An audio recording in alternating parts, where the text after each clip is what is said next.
नमस्कार। तो आज का जो हमारा सेशन है वो रहेगा previous year question paper based. सबसे पहले हमारे पास जो क्वेश्चन है वो है हिमाचल जीके का। विदाउट एनी डिले स्टार्ट करते हैं हिमाचल जीके का क्वेश्चन। क्वेश्चन नंबर फर्स्ट है हमारा, which Muslim ruler attacked Nagarkot around 1365। तो भाई किस मुस्लिम शासक के द्वारा जो था वो 1365 के इर्द गिर्द जो था वो कांगड़ा के या नगरकोट के ऊपर आक्रमण किया गया था। तो कौन से ये मुस्लिम रूलर थे? तो आपको इस चार ऑप्शन दी गई हैं। इस क्वेश्चन का सही आंसर है ऑप्शन बी, फिरोज शाह तुगलक। फिरोज शाह तुगलक ने भाई अटैक किया था। ये आप याद रखिएगा, इंपॉर्टेंट क्वेश्चन है। देखो प्रीवियस ईयर के क्वेश्चन पेपर से काफ़ी हेल्प हो जाती है और काफ़ी प्रैक्टिस भी आपकी हो जाती है। सेशन को शेयर भी कर दिया कीजिए। क्वेश्चन नंबर 82 है, who is the author of antiquities of Indian Tibet. यहाँ पर पूछा गया है एंटिक्विटीज ऑफ इंडियन तिब्बत। तो याद रखिएगा एंटिक्विटीज ऑफ इंडियन तिब्बत के जो लेखक हैं वो हैं option C, A H Francke. A H Francke के जो हैं इसके लेखक हैं। ये मोस्ट इंपॉर्टेंट क्वेश्चन है। क्वेश्चन नंबर 83 है, during which period were most part of Bushahr princely state held by Gorkhas. कौन सा वो कार्यकाल था जब गोरखाओं के द्वारा जो था वो बुसहर जो प्रिंसली स्टेट था उसका अधिकतर एरिया अपने अधीन कर लिया गया था। देखो ये जो सेशन था ये कार्यकाल था 1803 से लेकर 1815 का। ऑप्शन ए जो है वो सही आंसर है। Most important question, option A सही आंसर है। क्वेश्चन नंबर 84, नियर साथ साथ में कमेंट करते रहिए, near which town of Mandi district of Himachal Pradesh is Sukhsar lake. तो सुखसार झील कहाँ पर स्थित है? डिस्ट्रिक्ट मंडी में।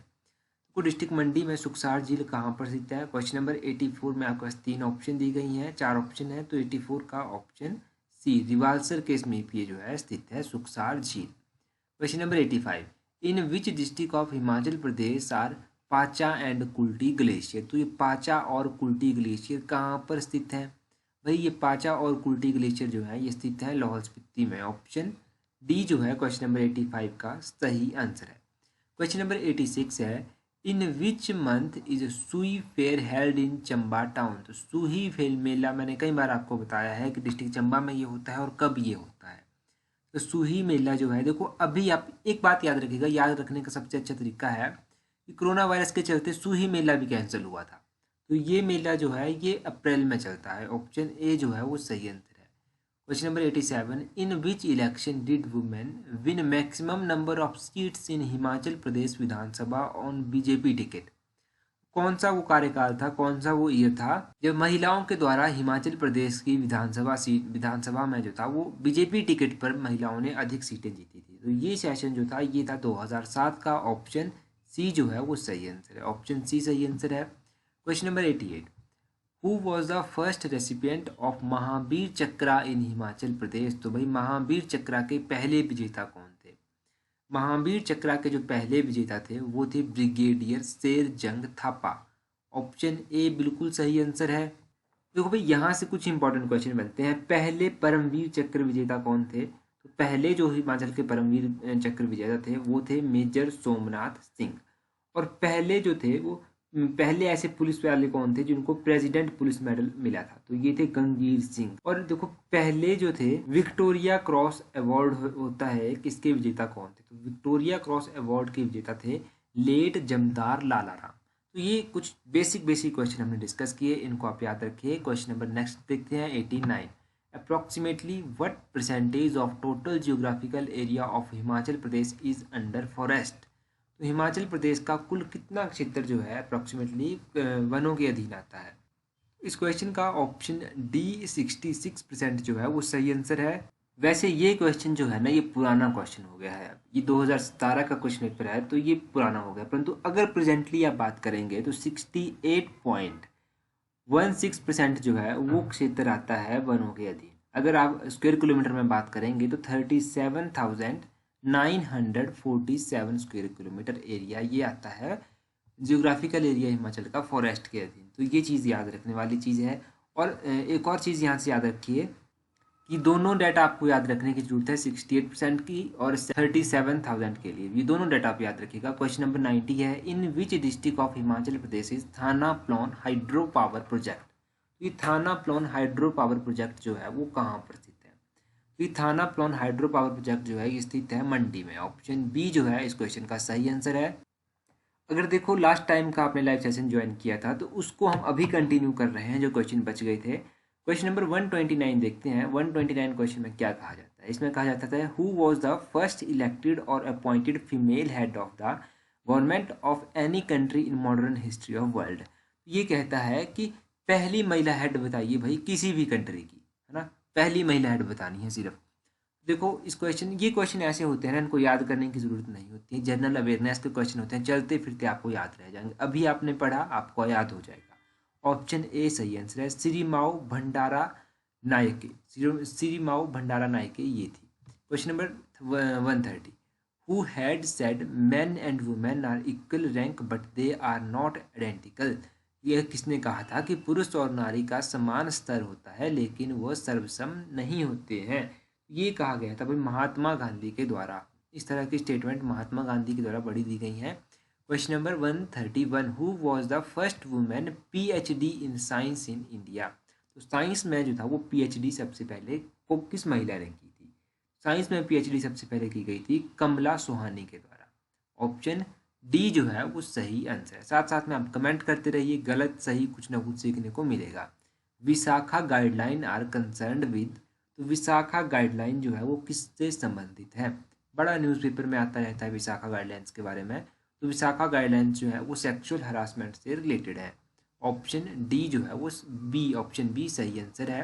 Question number 137, which of the following was not a party of Arya Samaj movement. निम्नलिखित में से कौन सी जो है वो आर्य समाज आंदोलन का भाग नहीं था। तो आर्य समाज आंदोलन का भाग नहीं था जब आपसे पूछा गया है तो इस क्वेश्चन का जो सही आंसर होगा वो होगा 11 प्रिंसिपल। ऑप्शन डी जो है वो सही आंसर है। 11 प्रिंसिपल के बारे में देखो आपने कभी नहीं पढ़ा होगा आर्य समाज में, या कहीं पर भी मुझे लगता नहीं है कि कहाँ पर पढ़ा होगा। Who founded the Ramakrishnan mission. तो रामाकृष्णन मिशन की स्थापना किसके द्वारा की गई थी। ये की गई थी स्वामी विवेकानंदा के द्वारा। ऑप्शन ए जो है वो सही आंसर है। Question number 139, vernacular press act 1878 was passed during the viceroyalty of. तो किसकी वायसराय के समय में जो था ये वर्नैकुलर प्रेस एक्ट पारित हुआ था। ये पारित हुआ था लॉर्ड लिटन के टाइम में। ऑप्शन सी जो है वो सही आंसर है। क्वेश्चन नंबर 140 है, in which language did Munshi Premchand start writing first. कौन सी भाषा में उन्होंने सबसे पहले लिखना शुरू किया था। मुंशी प्रेमचंद ने उर्दू में उन्होंने लिखना शुरू किया था। ऑप्शन डी उर्दू जो है वो सही आंसर है। Question number 141, which act proposal the all India federation. All India federation की बात कौन से एक्ट के द्वारा की जाती है। ऑल इंडिया फेडरेशन की बात की जाती है government of India act 1935। Option C जो है वो सही आंसर है। क्वेश्चन नंबर 142 है, ये इंपॉर्टेंट नहीं है। Question number 143, which viceroy gave a personal donation to the college of Aligarh. तो किस वायसराय ने अलीगढ़ कॉलेज को निजी चंदा दिया था, मतलब पर्सनली उन्होंने वहां पर डोनेट किया था। तो ये किया गया था लॉर्ड नॉर्थ बुकर के द्वारा। ऑप्शन सी जो है वो सही आंसर है। यहाँ पर देखो was the Indian universities act past. तो भारतीय विश्वविद्यालय अधिनियम कब पारित हुआ था। ये भारतीय विश्वविद्यालय अधिनियम कई बार एग्जाम में पूछा गया है, ये 1904 में पारित हुआ था। ऑप्शन सी जो है वो बिल्कुल सही आंसर है। Question number 146, who of the following has not contributed toward the painting. किसके द्वारा जो था वो चित्रकला में योगदान नहीं दिया गया था। तो कोई किसके द्वारा जब नहीं दिया गया है तो आपसे पूछा गया है, चार ऑप्शन पढ़िए। ऑप्शन बी जो है वो सही है, राम सिंह के द्वारा नहीं दिया गया था इसमें कोई भी योगदान। Question number 147, of the following women who had not joint Gandhi movement. निम्नलिखित स्त्रियों में से किसने गांधी के आंदोलन में भाग नहीं लिया था। तो गांधी जी की पुतली बाई जो थे, पुतली बाई ने भाग नहीं लिया था। ऑप्शन डी जो है वो सही आंसर है, नहीं लिया था इन्होंने। Question number 148, who has contested the theory of drain of wealth from India. तो ये लिखी गई थी किसके द्वारा, ये दादा भाई नौरोजी जो थे उन्होंने लिखी थी। ऑप्शन डी सही आंसर है। Question number 149, in which year the disaster management act came into prominence. तो देखो डिजास्टर मैनेजमेंट का जो एक्ट था वो आया था 2005 में। ऑप्शन सी जो है वो सही आंसर है। देखो आरटीआई एक्ट जो है वो कौन से ईयर का एक्ट है। आरटीआई एक्ट कौन से ईयर का एक्ट है ये कमेंट करके जल्दी जल्दी बताइए। आरटीआई एक्ट कौन से ईयर का एक्ट है। Question number 150, the science of theosophy is called, science of theosophy को कहते हैं, क्या कहते हैं? ऑप्शन बी ऑकुलिज्म, गृह विद्या। क्वेश्चन नंबर 151 है, who is known as the father of white Indian revolution in India? श्वेत क्रांति के जनक किसको माना जाता है? श्वेत क्रांति के जनक जो है आपको पता है सीवी कुरेन को माना जाता है। ऑप्शन बी वी कुरेन को माना जाता है, इनको माना जाता है, याद रखिएगा वी कुरियन को। Question number 152, who estimates the national income in India? भारतीय में राष्ट्रीय आय की एस्टिमेट जो है वो किसके द्वारा की जाती है? ये की जाती है CSO के द्वारा, सेंट्रल स्टैटिकल ऑर्गेनाइजेशन के द्वारा। ऑप्शन डी सही आंसर है। प्रधानमंत्री जन धन योजना कब लॉन्च हुई थी? तो ये प्रधानमंत्री जन धन योजना जो थी वो 28 अगस्त 2014 को लॉन्च हुई थी। ऑप्शन बी जो है वो सही आंसर है। इंपॉर्टेंट है question. As per census 2011 data which of the following Indian state has sex ratio higher than national average? तो 2011 की जनगणना के आंकड़ों के अनुसार निम्नलिखित में से किस राज्य में जो है वो लिंग अनुपात राष्ट्रीय औसत से अधिक रहा है? कौन सा ये हो सकता है? अपना हिमाचल ही ये हो सकता है। ऑप्शन डी जो है वो सही आंसर है। क्वेश्चन नंबर 155, ये भी इस क्वेश्चन को हम डिस्कस नहीं करेंगे। क्वेश्चन नंबर 156, इसको भी हम डिस्कस नहीं करेंगे, ये 11th 5 ईयर प्लान का है। क्वेश्चन नंबर 157, क्वेश्चन नंबर 157 को अगर आप देखेंगे तो इसमें पूछा गया है, ये भी उस टाइम का करंट अफेयर का क्वेश्चन था, प्लानिंग कमीशन, ये इंपॉर्टेंट है। Planning commission was replaced by, तो प्लानिंग कमीशन को जो है वो नीति आयोग के द्वारा रिप्लेस किया गया है। ऑप्शन बी जो है वो सही आंसर है। Question number 161, executive power of the union is vested in the, तो संघ की कार्यपालिका शक्ति किसमें निहित होती है? संघ की कार्यपालिका शक्ति जो है वो किस में होती है? ये होती है भाई प्रेसिडेंट ऑफ इंडिया में। ऑप्शन बी सही आंसर है। What does the part 4 of Indian constitution deals with, तो भारतीय संविधान का भाग 4 किसके साथ डील करता है? भाग 3 किसके साथ करता है? भाग 3 करता है फंडामेंटल राइट के साथ। और ये भाग 4 जो है ये किसके साथ करता है? भाग 4 करता है directive principle of state policy. Fundamental duty के साथ कौन सा पार्ट करता है? ये मुझे कमेंट करके बताइए, जल्दी से कमेंट कर दीजिए कौन सा पार्ट करता है। Question number 163, which of the following statement is true regarding money bill? देखो भाई मनी बिल जो है धन विधेयक के संबंध में कौन सा कथन सही है? कौन सा कथन सही है? It can be introduced in the house of people, क्या इसको हाउस ऑफ पीपल में ही इंट्रोड्यूस किया जा सकता है? It can not be introduce in the council of state, देखो क्या इसको काउंसिल ऑफ स्टेट में इंट्रोड्यूस नहीं किया जाता है, मतलब राज्य में इसको इंट्रोड्यूस नहीं किया जाता ना। It can be passed by the joint setting of the parliament, तो इसको जो है सदन की संयुक्त बैठक द्वारा पारित किया जा सकता है। ऑप्शन डी है नन ऑफ दिस, तो इसमें काउंसिल वाला ये आपको ऑकवर्ड लगेगा, ये सही आंसर है। ऑप्शन बी बिल्कुल सही आंसर है। क्वेश्चन नंबर 164, जजेस of the supreme court are appointed by, जजेस ऑफ सुप्रीम कोर्ट किसके द्वारा अपॉइंट किए जाते हैं? देखो जो हमने कल टेस्ट सीरीज डिस्कस की थी ना, उस टेस्ट सीरीज में मैंने ये क्वेश्चन आपको बताया था और उसमें मैंने आपको कमेंट करने को भी कहा था कि कितने सुप्रीम कोर्ट में जजेस है। तो जितने भी लोगों ने भाई कमेंट किया था मैक्सिमम लोगों ने सही ही आंसर कमेंट किया था। अब इस क्वेश्चन का आंसर अगर हम देखेंगे तो जजेस ऑफ सुप्रीम कोर्ट जो है वो प्रेसिडेंट ऑफ इंडिया के द्वारा अपॉइंट किए जाते हैं। ऑप्शन बी सही आंसर है। Question number 165, the word socialist was inserted in the preamble by, तो वर्ड सोशलिस्ट जो है वो कौन सी अमेंडमेंट के तहत प्रियम्बल में ऐड किया गया था? अगर ऐड करने की बात की जाएगी ना तो 42nd कॉन्स्टिट्यूशनल अमेंडमेंट आएगा। ऑप्शन ए सही आंसर है। Question number 166, the fundamental right of Indian constitution is based on the model of constitution of, तो हमारे फंडामेंटल राइट जो है वो कौन सी कंट्री के ऊपर बेस्ड है? फंडामेंटल राइट की जब बात करेंगे ये तो फंडामेंटल राइट जो है वो यूएसए के ऊपर बेस्ड है। ऑप्शन डी जो है वो सही आंसर है, यूएसए इसका सही आंसर है। अच्छा एक और इम्पॉर्टेंट बात, अगर अभी तक आपने चैनल को सब्सक्राइब नहीं किया है तो चैनल को सब्सक्राइब करें और टेलीग्राम पर भी आप हमें ज्वाइन कर लें ताकि आपको important notification time to time मिलती रहे, आगे जब भी हम ऑनलाइन आए आपको ऑनलाइन नोटिफिकेशन मिलती रहे। चलिए स्टार्ट नेक्स्ट क्वेश्चन देखते हैं। विच of the following provision for free legal aid in free legal aid मतलब मुफ्त कानूनी सहायता की बात जो है वो कौन सा प्रोविज़न करता है? मुफ्त कानूनी सहायता प्रोवाइड करवाई जाएगी, ये बात करता है आर्टिकल 39A। ये आर्टिकल इंपॉर्टेंट है, याद रखिएगा। Question number 168, the president of India shall be elected by member of N electoral college comprising of. भारतीय राष्ट्रपति का चयन कौन करता है? मतलब सिंपल सी बात है कि उसमें कौन कौन से इंक्लूड होते हैं। देखो भाई, उसमें जो है वो इंक्लूड कौन कौन होता है, तो उसमें elected member of both houses of parliament, जो राज्यसभा लोकसभा होते हैं उन दोनों के इलेक्टेड मेंबर भी होते हैं। Elected member of legislative assembly of state, legislative assembly of state के जो मेंबर होते हैं वो भी होते हैं। तो both A and B, option D जो है इस क्वेश्चन का सही आंसर है। Question number 169, which of the following statement is correct? तो कौन सी स्टेटमेंट जो है कौन सा कथन सही है? राज्यपाल की नियुक्ति भारत के राष्ट्रपति द्वारा होती है। राज्यपाल का चुनाव विधानसभा के चुने हुए सदस्यों द्वारा होता है।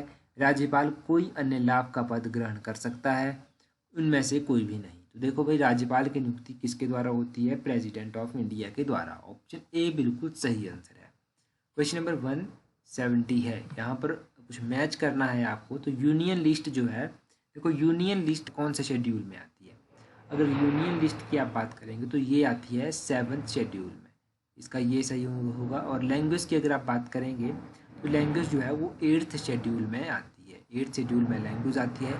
Allocation of seats in council of state, तो राज्यों में जो पदों का आवंटन होता है वो कौन से शेड्यूल में आता है? वो आता है 4th शेड्यूल में, इसका ये होगा। अगर बात करेंगे एडमिनिस्ट्रेटिव ट्राइबल एरिया, तो ये कौन से शेड्यूल में आता है? ये 6th शेड्यूल में आता है, ये आप याद रखिएगा। तो इस तरह से इस क्वेश्चन को आपने सॉल्व किया। Question number 171, which of the following amendment act led to formation of Panchayati Raj institution? तो पंचायती राज इंस्टीट्यूशन जो था वो 73rd अमेंडमेंट के तहत जो था वो बना था, इसकी फॉर्मेशन हुई थी। ऑप्शन ए सही, ऑप्शन बी सही आंसर है, 73rd amendment. Question number 172, who presided over the joint sitting of parliament? Parliament की जो ज्वाइंट सीटिंग होती है उसको कौन प्रिजाइड करता है? पार्लियामेंट की जो प्रिजाइड सीटिंग होती है उसको जो है प्रिजाइड किया जाता है स्पीकर के द्वारा। ऑप्शन सी सही आंसर है, स्पीकर के द्वारा उसे प्रिजाइड किया जाता है और उसे बुलाया, कॉल उसे जो है वो प्रेसिडेंट करते हैं, ये याद रखिएगा। Question number 173, parliament of India consist of, Indian parliament में जो है वो लोकसभा भी होती है, राज्यसभा भी होती है और प्रेसिडेंट भी होते हैं। ऑप्शन डी जो है वो सही आंसर है। Question number 174, the residuary power that is the power to legislate with respect to any matter enumerated in any one of 3 list. देखो, किसी भी विषय के बारे में कानून बनाने की शक्ति जो है वो किसके पास होती है? ये 3 लिस्ट होती हैं आपके पास, union list, concurrent list, state list. अगर इनमें किसी ने कोई भी अगर अमेंडमेंट इनमें करनी है, कोई भी चीज़ इनमें डालनी है, तो ये पावर होती है द यूनियन के पास, केंद्र के पास। ऑप्शन बी जो है वो सही आंसर है। Question number 175, Sarkaria commission was set up to look into, Sarkaria mission जो था वो क्यों बनाया गया था? ये मिशन क्यों, ये इसको बनाया गया था, सेंटर स्टेट के जो रिलेशन होते हैं उनके लिए इसको बनाया गया था। ऑप्शन ए सही आंसर है। Question number 176, the power of the parliament to amend the constitution is provided in, तो ये पावर जो है वो कौन से आर्टिकल में प्रोवाइड करवाई जाती है? Power of parliament to amend the constitution, तो ये प्रोवाइड करवाई जाती है ऑप्शन बी आर्टिकल 368 में, ये बात यहाँ पर कही जाती है। नेक्स्ट क्वेश्चन है, विच of the following is not correct? तो ये कौन सा इनमें से सही नहीं है? तो अगर आप देखेंगे सही नहीं है जब आपसे पूछा गया है, पहला है संवैधानिक उपचारों का अधिकार, अनुच्छेद 32 में है। मौलिक अधिकारों का न्यायालय का संरक्षण प्राप्त है, मौलिक अधिकार जो होते हैं उनको सुप्रीम कोर्ट या हाई कोर्ट का जो है वो संरक्षण प्राप्त होता है। राज्य के नीति निर्देश सिद्धांत संविधान के भाग 4 में दिए गए हैं। मौलिक कर्तव्य न्याय द्वारा संरक्षित हैं। फंडामेंटल ड्यूटीज जो है वो it is not enforceable in the court. Option D सही आंसर है, ऑप्शन डी सही आंसर है। अच्छा, 177 क्वेश्चन भी हमने देख लिया। इसके बाद देखो क्वेश्चन थोड़े से हैं पर लंबे लंबे क्वेश्चन हैं, तो मुझे लगता है कि यहीं पर हमें स्टॉप करना चाहिए। यहाँ पर इसलिए भी स्टॉप करना चाहिए क्योंकि इसके बाद इतने इंपॉर्टेंट क्वेश्चन नहीं दिए हुए हैं। तो ये क्वेश्चन पेपर हमने कंप्लीट कर लिया। आई होप कि वीडियो आप लोगों के लिए हेल्पफुल होगी। देखिए, अगर वीडियो हेल्पफुल है तो वीडियो को शेयर आप जरूर किया कीजिए। Thank you very much for watching the video.